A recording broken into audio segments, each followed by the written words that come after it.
الحمد للہ وکفا والصلاة والسلام علی سید الانبیاء اما بعد فاعوذ باللہ من الشیطان الرجیم بسم اللہ الرحمن الرحیم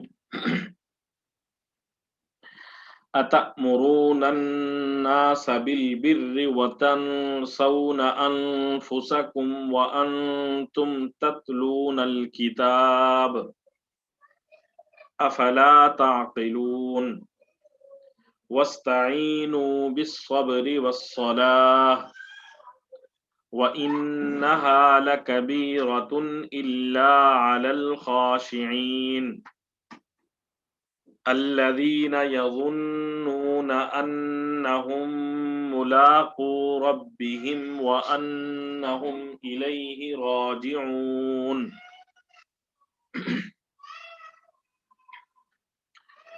أتأمرون الناس بالبر وتنسون أنفسكم وأنتم تتلون الكتاب أفلا تعقلون واستعينوا بالصبر والصلاة وإنها لكبيرة إلا على الخاشعين الذين يظنون أنهم ملاقو ربهم وأنهم إليه راجعون صدق الله العظيم.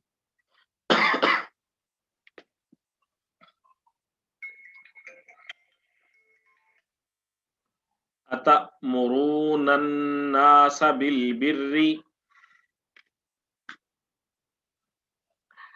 اتأمرون کیا تم حکم دیتے ہو الناس لوگوں کو بالبر نیکی کا اتأمرون الناس بالبر کیا تم حکم دیتے ہو لوگوں کو نیکی کا اتأمرون الناس اتأمرون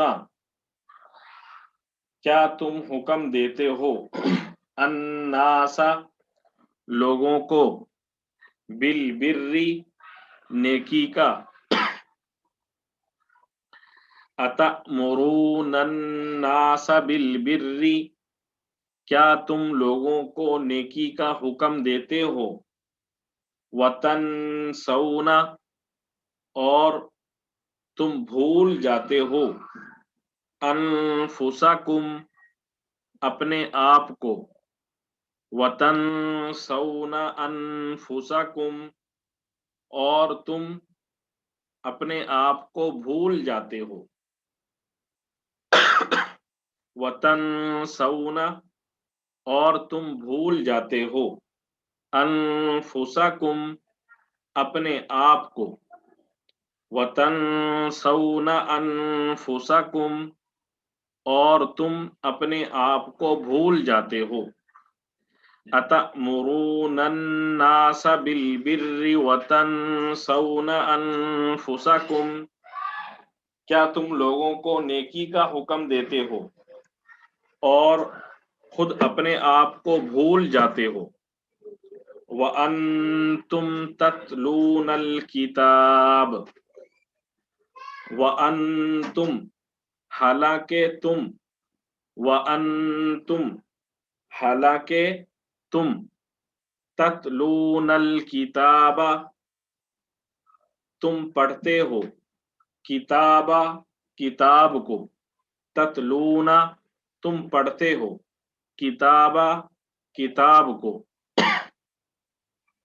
وَأَنْتُمْ تَتْلُونَ الْكِتَابَ حالانکہ تم کتاب کو پڑھتے ہو یہاں پر آپ دیکھ رہے ہوں گے واو کا لفظ ہے وَأَنْتُمْ تو واو کا معنی عام طور پر اور کیا جاتا ہے لیکن یہ ایسے الفاظ ہیں واو ہے، اور بھی کئی الفاظ ہیں جنہیں کلام عرب میں مختلف مقاصد کے لیے استعمال کیا جاتا ہے۔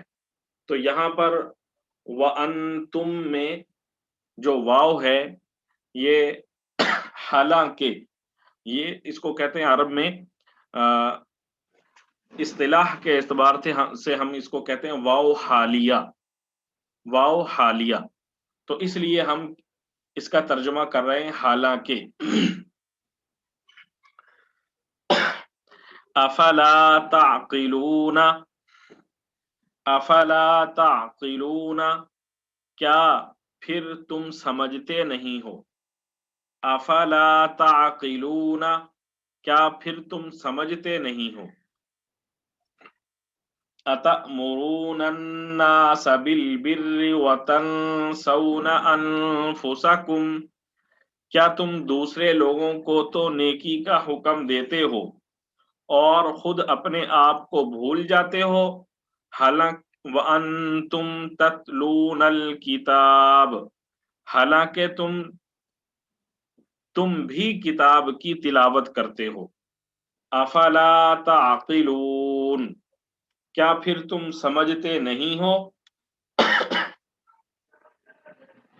وَاسْتَعِینُوا بِالصَّبْرِ وَالصَّلَاةِ، وَاسْتَعِینُوا بِالصَّبْرِ وَالصَّلَاةِ، وَاسْتَعِینُوا، اور تم مدد مانگو اور تم مدد حاصل کرو، وَاسْتَعِینُوا، اور تم مدد طلب کرو، بالصبر، صبر کے ذریعے، والصلاۃ، اور نماز کے ذریعے۔ وَاسْتَعِینُوا بِالصَّبْرِ وَالصَّلَاةِ، اور تم مدد حاصل کرو صبر کے ذریعے اور نماز کے ذریعے۔ وَاسْتَعِینُوا بِالصَّبْرِ وَالصَّلَاةِ، اور تم مدد حاصل کرو صبر کے ذریعے اور نماز کے ذریعے۔ وَإِنَّهَا لَكَبِيرَةٌ إِلَّا عَلَى الْخَاشِعِينَ، وَإِنَّهَا لَكَبِيرَةٌ إِلَّا عَلَى الْخَاشِعِينَ،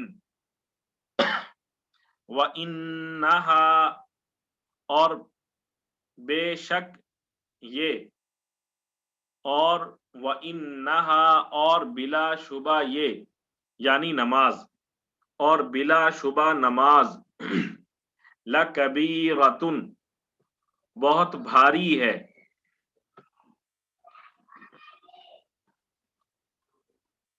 إِلَّا عَلَى الْخَاشِعِينَ، مگر ڈرنے والوں پر۔ وَإِنَّهَا لَكَبِيرَةٌ، اور بے شک یہ بہت بھاری ہے، لَكَبِيرَةٌ، بہت بھاری ہے، إِلَّا عَلَى الْخَاشِعِينَ، إِلَّا، مگر، خاشعین، ڈرنے والوں پر۔ وَإِنَّهَا لَكَبِيرَةٌ إِلَّا عَلَى الْخَاشِعِينَ، اور بلا شبہ یہ نماز بہت بھاری ہے مگر ان لوگوں پر نہیں جو خشوع کے ساتھ نماز ادا کرتے ہیں، ان لوگوں پر یہ بھاری نہیں ہے۔ الذین یظنون انہم ملاقو ربہم وانہم الیہ راجعون، الذین یظنون،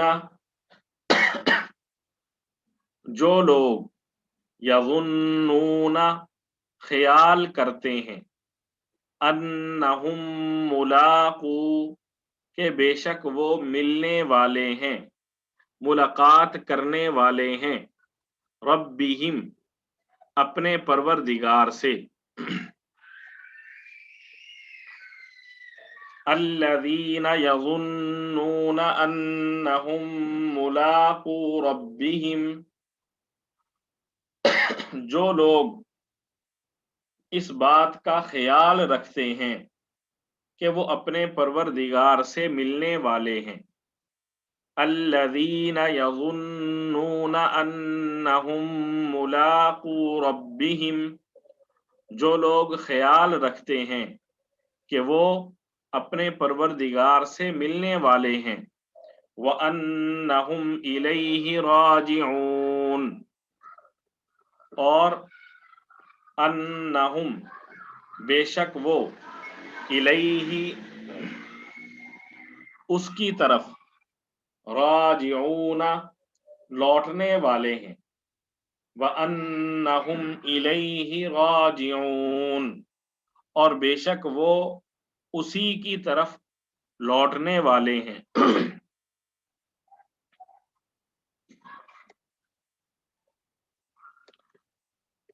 ایک دفعہ اور ترجمہ دیکھ لیجئے. أَتَأْمُرُونَ النَّاسَ بِالْبِرِّ وَتَنْسَوْنَ أَنفُسَكُمْ وَأَنْتُمْ تَتْلُونَ الْكِتَابَ أَفَلَا تَعْقِلُونَ، کیا تم دوسرے لوگوں کو تو نیکی کا حکم دیتے ہو اور خود اپنے آپ کو بھول جاتے ہو، حالانکہ تم تلاوت بھی کرتے ہو کتاب کی. افلا تعقلون، کیا پھر تمہیں اتنی بھی سمجھ نہیں. واستعینوا بالصبر والصلاۃ، اور صبر اور نماز سے مدد حاصل کرو. وَإِنَّهَا لَكَبِيرَةٌ إِلَّا عَلَى الْخَاشِعِينَ، اور نماز بھاری ضرور معلوم ہوتی ہے مگر ان لوگوں کو نہیں جو خشوع سے نماز پڑھتے ہیں. الذین یظنون انہم ملاقو ربہم، جو اس بات کا خیال رکھتے ہیں کہ وہ اپنے پروردگار سے ملنے والے ہیں. وَأَنَّهُمْ إِلَيْهِ رَاجِعُونَ، اور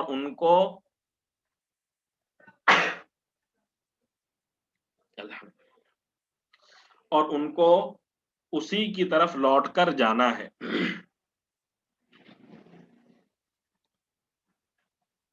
الحمدللہ، سورہ بقرہ کا 5واں رکوع یہ ہم نے مکمل کیا ہے.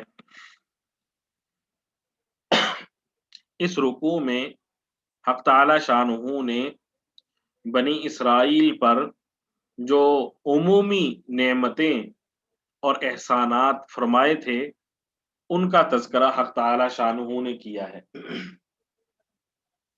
اور اسی طرح جو ان کی عمومی بیماریاں تھیں ان کا تذکرہ حق تعالی شانہ نے یہاں پر فرمایا ہے. تو یہاں پہ حق تعالی شانہ نے پہلی آیت میں فرمایا أَتَأْمُرُونَ النَّاسَ بِالْبِرِّ وَتَنْسَوْنَ أَنفُسَكُمْ وَأَنْتُمْ تَتْلُونَ الْكِتَابَ، کیا تم لوگوں کو نیکی کا حکم دیتے ہو اور اپنے آپ کو بھلا دیتے ہو. یہاں پہ حق تعالی شانہ نے مخاطب تو یہود کو فرمایا ہے کہ تم اور لوگوں کو تو نیکی کا حکم دیتے ہو لیکن اپنے آپ کو بھلا دیتے ہو. اس کی وجہ کیا تھی کہ یہ لوگ بعض اوقات، عام طور پر تو حضور صلی اللہ علیہ وآلہ وسلم کی مخالفت کیا کرتے تھے، لیکن بعض اوقات خفیہ طور پر اپنے رشتہ داروں کو مشورہ بھی دے دیتے تھے کہ تم اسلام قبول کر لو. تو اس ضمن میں حق تعالی شانہ نے انہیں آر دلائی کہ تمہیں حق کا علم بھی ہے کہ حق کدھر ہے، اور تم لوگوں کو بعض اوقات صحیح مشورہ بھی دے دیتے ہو لیکن خود اس بھلائی کو اختیار نہیں کرتے، خود اس بھلائی سے دور رہتے ہو. چنانچہ تفسیر ابن کثیر میں اور دیگر کتب میں یہ واقعہ مذکور ہے کہ ایک یہودی لڑکا حضور صلی اللہ علیہ وآلہ وسلم کی خدمت کیا کرتا تھا، وہ بیمار ہو گیا، تو آپ صلی اللہ علیہ وآلہ وسلم اس کی عیادت کے لیے تشریف لے گئے اور اس کے سر کی جانب حضور صلی اللہ علیہ وآلہ وسلم تشریف فرما ہو گئے اور اس کو اسلام کی دعوت دی۔ اب وہاں پہ حضور صلی اللہ علیہ وآلہ وسلم بھی موجود تھے اور اس لڑکے کا والد بھی موجود تھا، تو اس لڑکے نے اپنے والد کی طرف دیکھا تو اس کے والد نے اپنے بیٹے کو کہا کہ ابو القاسم کی بات مان لو۔ ابو القاسم حضور صلی اللہ علیہ وآلہ وسلم کی کنیت ہے، تو کہنے لگا کہ تم ابو القاسم کی بات مان لو۔ چنانچہ اس نے حضور صلی اللہ علیہ وآلہ وسلم کی دعوت کو قبول کر لیا اور مسلمان ہو گیا۔ تو حضور صلی اللہ علیہ وآلہ وسلم جب وہاں سے نکلے تو یہ فرما رہے تھے کہ سب تعریف اس اللہ کے لیے ہے جس نے اسے دوزخ سے بچا دیا۔ تو اب یہ جو شخص اپنے بیٹے کو کہہ رہا تھا کہ تم حضور صلی اللہ علیہ وآلہ وسلم کی بات مان لو، تو ظاہر ہے وہ حضور صلی اللہ علیہ وآلہ وسلم کو حق اور سچ سمجھتا تھا، حقیقت کا اسے علم تھا، تو تبھی تو اس نے کہا کہ تم ان کی بات مان لو، جبکہ خود حضور صلی اللہ علیہ وآلہ وسلم پر ایمان نہیں لایا۔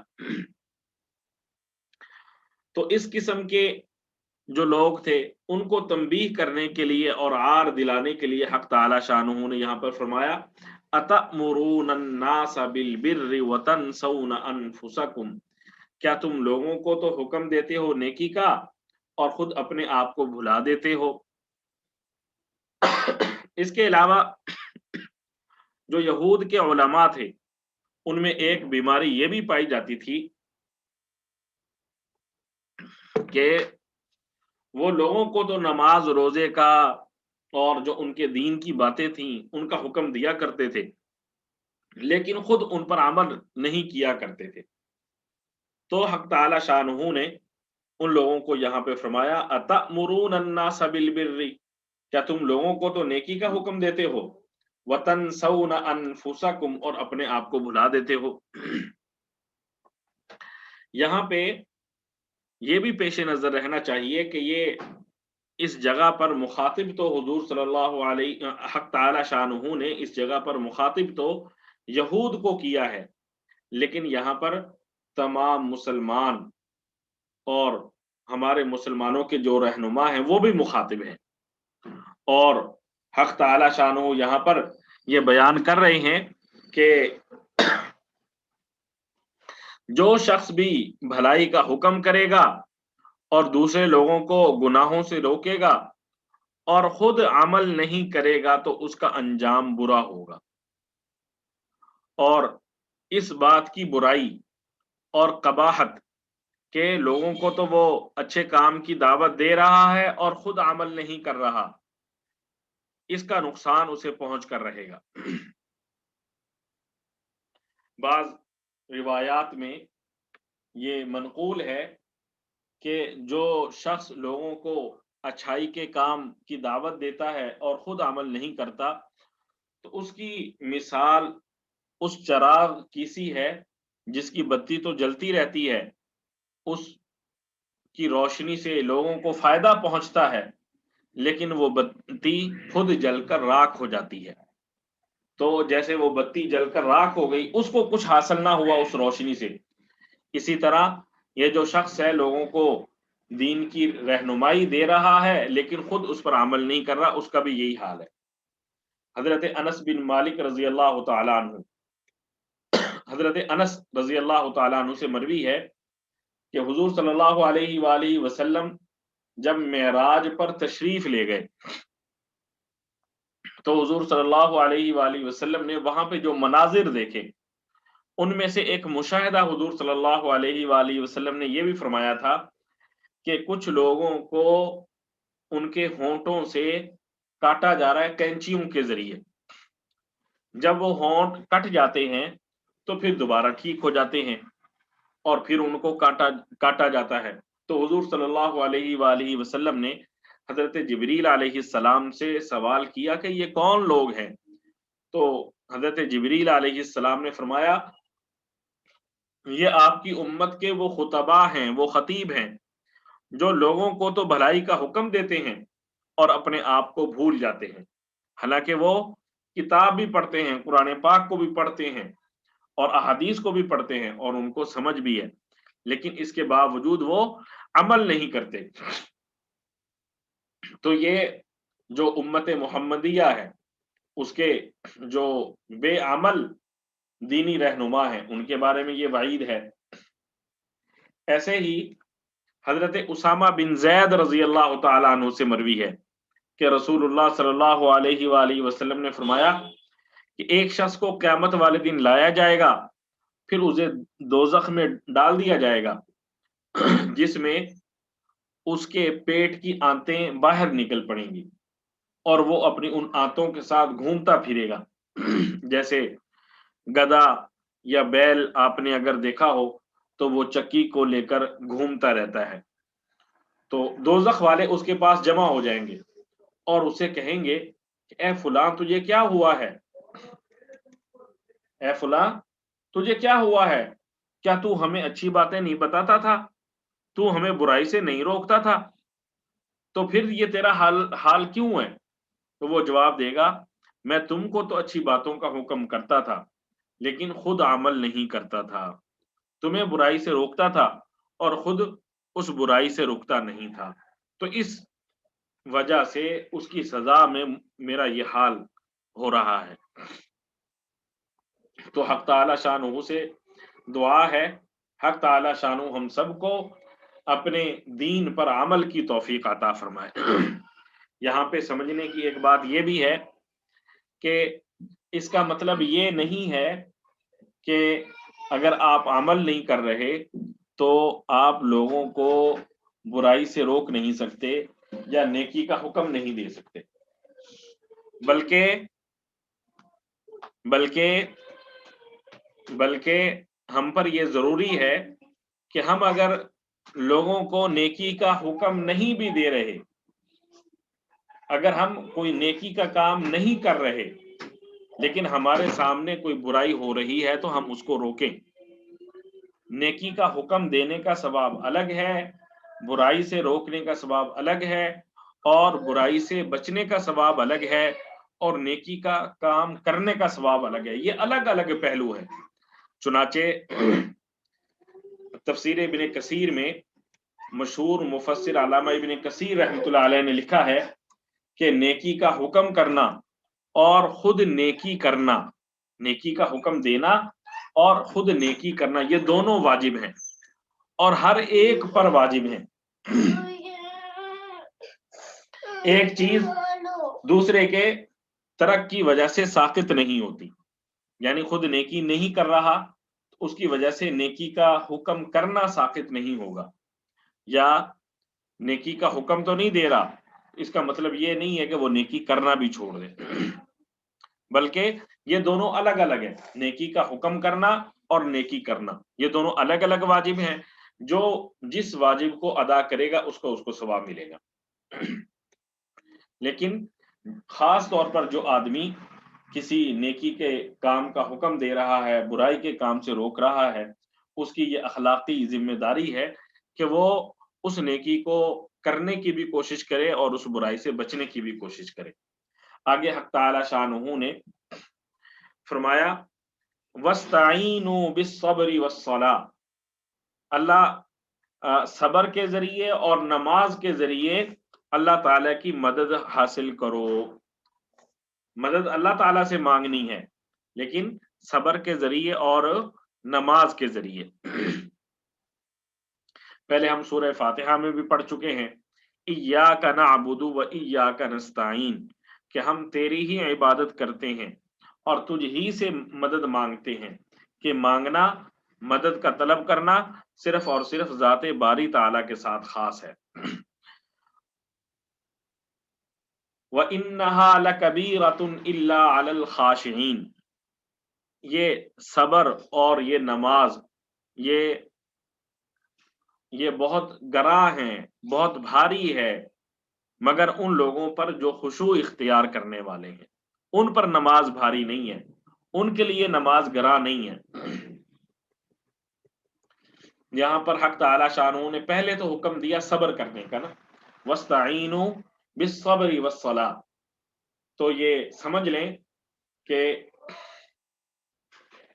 صبر عام طور پر شریعت کی اصطلاح میں 3 معانی کے لیے استعمال ہوتا ہے۔ نمبر 1، پہلا معنی جو اللہ تعالی کے احکام ہیں، طاعات ہیں، نیکی کے کام ہیں، ان پر آدمی جمع رہے، خاص طور پر فرائض اور واجبات کی ادائیگی کی پابندی کرے۔ صبر کا پہلا معنی جو فرائض و واجبات ہیں، طاعات ہیں، ان پر انسان پختگی اختیار کرے۔ اور صبر کا دوسرا معنی ہے گناہوں سے اچھی طرح بچنے کا اہتمام کرے۔ صبر کا دوسرا معنی گناہوں سے اچھی طرح بچنے کا اہتمام کرنا۔ اور صبر کا تیسرا معنی ہے کہ جب مصائب اور مشکلات پیش آئیں تو ان پر آدمی صبر کرے۔ تو صبر کے یہ 3 معنی ہیں شریعت میں۔ پہلا معنی کہ اللہ تعالیٰ کی جانب سے جو احکام ملے ہیں ان کو پورا کرے، خاص طور پر فرائض و واجبات کی ادائیگی کو یقینی بنائے۔ اور دوسرا گناہوں سے اجتناب، اور تیسرا مصائب اور مشکلات پیش آئیں تو ان پر انسان صبر کرے۔ ہمارے معاشرے میں یہ تیسرا معنی کہ مصائب اور مشکلات پر صبر کرنا، ان کو برداشت کرنا، واویلا نہ کرنا، یہ زیادہ معروف ہے صبر کے معنی میں۔ لیکن اصل پہلا اور دوسرا کہ جو احکام اللہ تعالیٰ کی جانب سے آئے ہیں ان کو پورا کرنے کا اہتمام، نمبر 2 گناہوں سے بچنے کا اہتمام، نمبر 3 مصائب و مشکلات پر صبر کرنا۔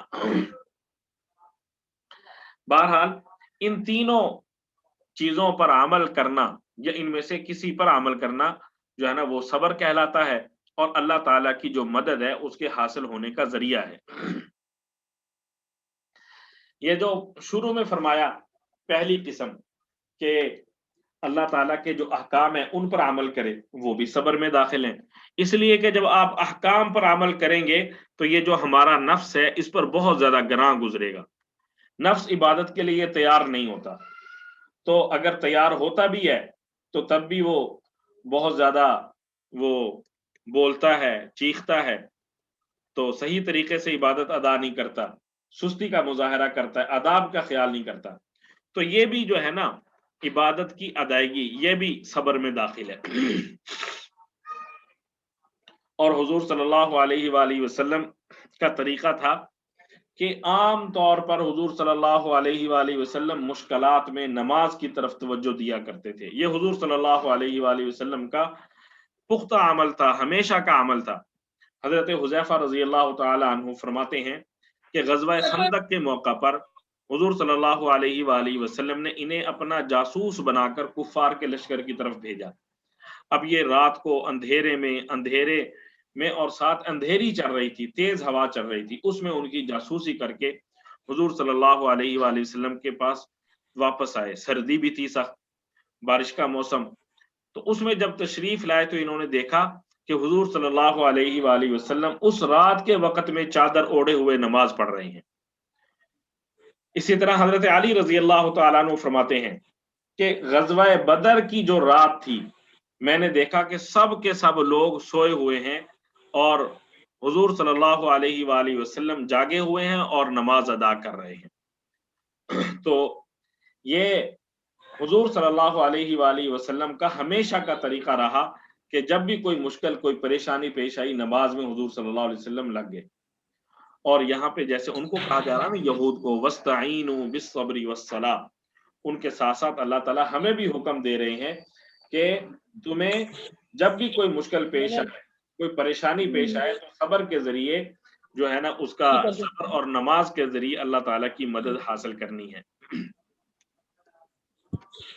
جب انسان نماز پڑھتا ہے تو جب انسان نماز پڑھتا ہے تو اس کے تمام اعضاء اللہ تعالیٰ کی عبادت میں لگ جاتے ہیں. ظاہری طور پر وہ وضو کرتا ہے، ناپاکیوں سے اپنے آپ کو پاک کرتا ہے تو ظاہری پاکیزگی اس کو حاصل ہوتی ہے. اور جب وہ نماز میں مشغول ہو گیا، اللہ کے ذکر میں لگ گیا، تو یہ باطنی پاکیزگی اس کو حاصل ہوتی ہے. اور پھر بعض اوقات ہمیں خرچ بھی کرنا پڑتا ہے، جو لباس پہنتے ہیں تو اس پر خرچہ ہوتا ہے، اور وضو کرتے ہیں تو اس پر بھی خرچہ ہے. تو مال بھی، یعنی نماز پڑھ رہے ہیں تو اس پر مال بھی لگ رہا ہے. اسی طرح نماز میں اللہ تعالیٰ کی حمد ہے، توحید اور رسالت کی گواہی ہے، قرآن پاک کی تلاوت ہے. یہ ساری چیزیں ایسی ہیں جو نفس کو انتہائی گراں گزرتی ہیں. تو اس لیے حق تعالی شانہ نے یہاں پہ فرمایا وَاسْتَعِینُوا بِالصَّبْرِ وَالصَّلَاةِ وَإِنَّهَا لَكَبِیرَةٌ إِلَّا عَلَى الْخَاشِعِینَ إِلَّا عَلَى الْخَاشِعِینَ کہ نفس پر یہ گراں تو گزر رہی ہے. وہ کہتا ہے نماز نہیں پڑھنی، نماز پڑھنی ہے تو فٹافٹ پڑھ لو، تیز تیز پڑھ لو.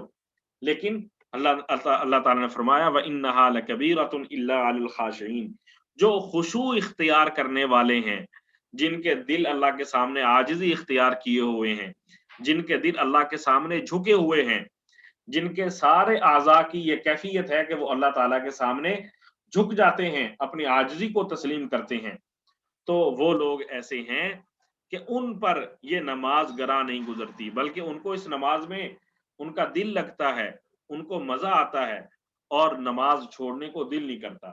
مسجد میں جائیں تو مسجد میں بیٹھے رہنے کو دل کرتا ہے، مسجد سے گھر جانے کی طرف دل نہیں کرتا.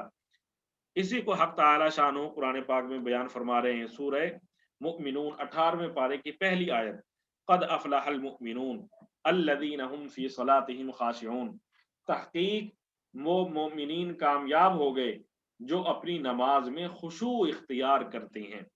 تو نماز میں ہمیں خشوع اختیار کرنے کی کوشش کرنی چاہیے. ہم دیکھتے ہیں کہ دنیاوی جتنے کام ہیں ان کے لیے ہم بہت زیادہ محنت کرتے ہیں.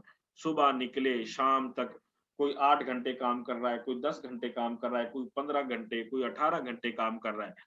صبح سے لے کر شام تک مختلف معاملات میں انسان لگا ہوا ہے، لیکن اس کے پاس 2 رکعت نماز پڑھنے کا، 4 رکعت فرض ادا کرنے کا وقت نہیں ہے.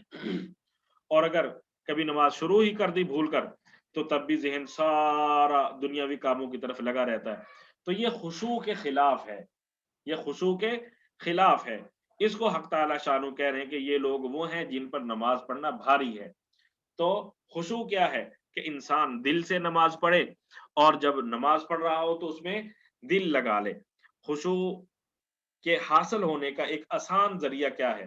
آسان طریقہ یہ ہے کہ ہم لوگ جو قرآن پاک کی آیات نماز میں تلاوت کرتے ہیں ان کو یاد کرنے کے ساتھ ان کا ترجمہ بھی یاد کر لیں. اور جب ہم نماز پڑھ رہے ہوں تو اس کا جو ترجمہ ہے اس پر ہمارا دھیان جا رہا ہو. الحمدللہ رب العالمین تمام تعریفیں اللہ کے لیے ہیں، یعنی جب آپ الحمدللہ پڑھ رہے ہوں تو اس کا ترجمہ آپ کے ذہن میں ہو، اس کا یہ مطلب ہے، اس کا یہ مطلب ہے.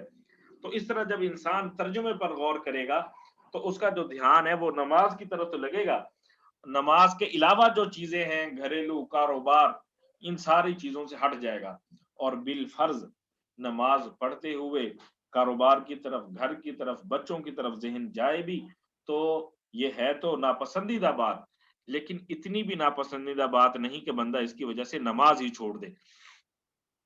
بلکہ نماز اپنی نہیں چھوڑنی، بلکہ نماز میں لگے رہنا ہے. شیطان کا کام ہے ہمارا دھیان بھٹکانا، اور ہمارا کام ہے دھیان کو واپس اللہ تعالیٰ کی بارگاہ کی طرف لگانا. اور یہ شیطان کی اور ہماری لڑائی مرتے دم تک چلے گی. اس کو ہم نے چھوڑنا نہیں ہے کہ نماز میں دل ہی نہیں لگتا لہذا نماز پڑھنا ہی چھوڑ دو. نہیں، نماز ہم نے پڑھنی ہے. آگے اللہ تعالیٰ فرما رہے یہ خشوع اختیار کرنے والے کون لوگ ہیں؟ الذین یظنون انہم ملاقو ربہم وانہم الیہ راجعون. بڑی اہم بات حق تعالی شانہ نے فرمائی کہ خشوع کن کو حاصل ہوتا ہے؟ خشوع ان لوگوں کا حاصل ہوتا ہے جو یقین رکھتے ہیں کہ وہ اپنے رب سے ملنے والے ہیں اور انہیں اپنے رب کی طرف لوٹ کر جانا ہے. یہاں پر حق تعالی شانہ جو عقیدہ آخرت یا تصور آخرت ہے اس کو حق تعالی شانہ یہاں پر اجاگر کر رہے ہیں.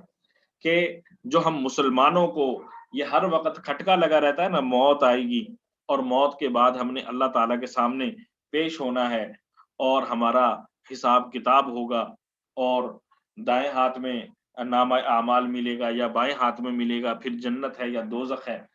تو یہ جو کھٹکا ہمارے دل میں لگا ہوتا ہے کہ کہیں وہاں پہ اللہ تعالیٰ نہ پکڑ لے، یہ ایسا کھٹکا ہے کہ اللہ تعالیٰ اس کی وجہ سے ہمیں برائیوں سے، گناہوں کے کاموں سے، گمراہیوں سے، نفس کے پیچھے چلنے سے اور رشتہ داروں، دوستوں، اپنے بڑے افسروں کی غلط بات ماننے سے جو ہم رکتے ہیں، ان کے غلط خواہشات پوری کرنے سے ہم جو رکتے ہیں، اس کی بنیاد کیا ہے؟ عقیدہ آخرت، کہ ہم کہتے ہیں اللہ کے سامنے ہم نے حاضری دینی ہے، اگر نماز نہیں پڑھیں گے تو اس کے بارے میں ہم سے پوچھ ہوگی، روزہ نہیں رکھیں گے تو اس کے بارے میں ہم سے پوچھ ہوگی، زکوٰۃ ادا نہیں کریں گے اس کے بارے میں ہم سے پوچھ ہوگی، کسی کا حق ہم نے کھا لیا اس کے بارے میں ہم سے پوچھ ہوگی۔